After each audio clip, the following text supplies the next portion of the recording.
The problem with the UKIP campaign is from the moment that someone got up in the morning to when they went to bed, our narrative didn't offer anything that would make their day easier.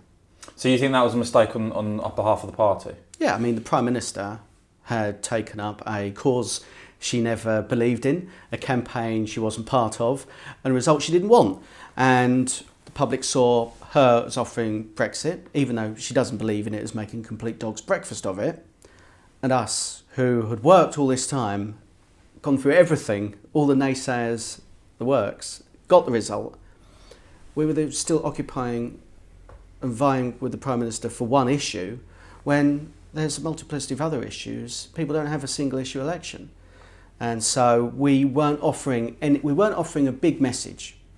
You know, the Tory one was strong and stable. That's all they had to say. Okay, it became a mockery, but she got more votes than Thatcher.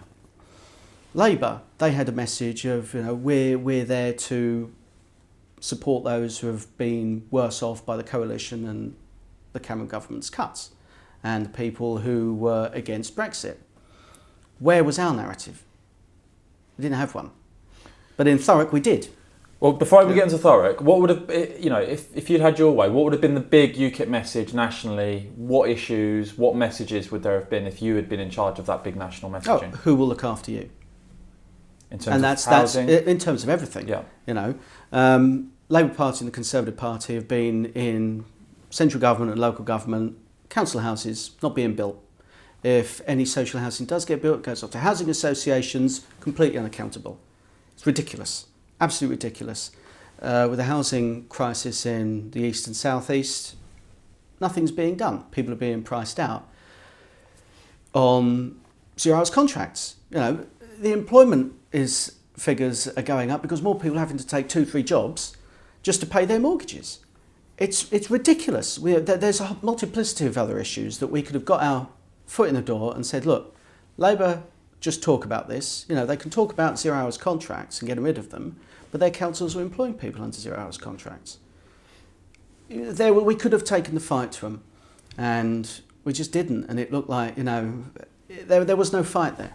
There was no fight, and that's the heartbreaking thing about it, because I lost 2,500 votes to the Labour Party, 2,500 votes to the Conservative Party. We could have kept those. We could have gone a bit further and maybe picked up a couple of seats. Do you think that sort of failure was to do with a certain individual or the leader or the overall leadership of the party, or was it just the overall sort of approach taken, do you think?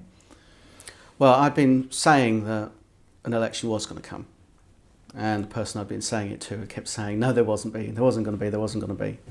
And we'd been ready. We'd been ready. We'd been knocking doors. People can come to my office. We have an outfit there that is ready to fight an election and also there to serve. But nowhere else was on some sort of war footing, which I can understand. To have gone through so many elections in so few years, that's understandable if you've got a bit of fatigue. But these are the important times. We have this is the one thing I was saying to people in Thurrock. We were crippled out of the blocks, right, by the message that went out that it was okay to vote for other parties. That just meant that I could have just spent the 4 weeks of the election campaign sat at home, because it hurt me out of the blocks. When you look at the result, I could have said to people, no, stick with me. I could literally have held the balance of power in Parliament. I could be, instead of David Davis, it could have been me over there, someone who believed in it from the start. I could have been the one there that could have demanded, never mind £1 billion for Northern Ireland.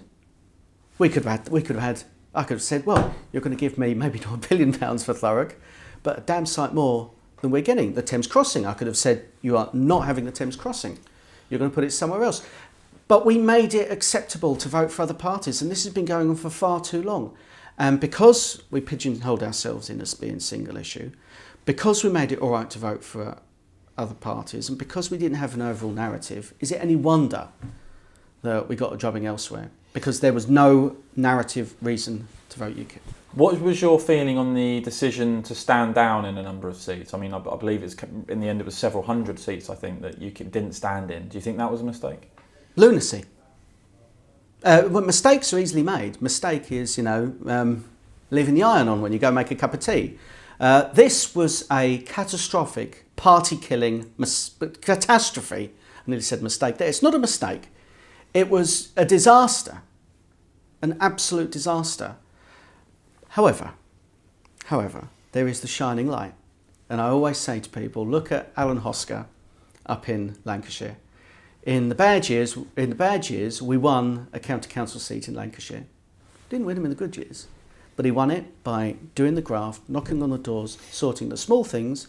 You sort people's small things, they'll agree with you on the big things. So that's the example. That's the example. But saying it's okay to vote for other parties and the county council wipeout. You know, I'm a district councillor, and people thought I'd lost my seat. Events just completely overwhelmed us, and we didn't have anything to fight back for, and that is the one heartbreaking thing, because we've got important messages to say about every issue there is, but we weren't talking about it.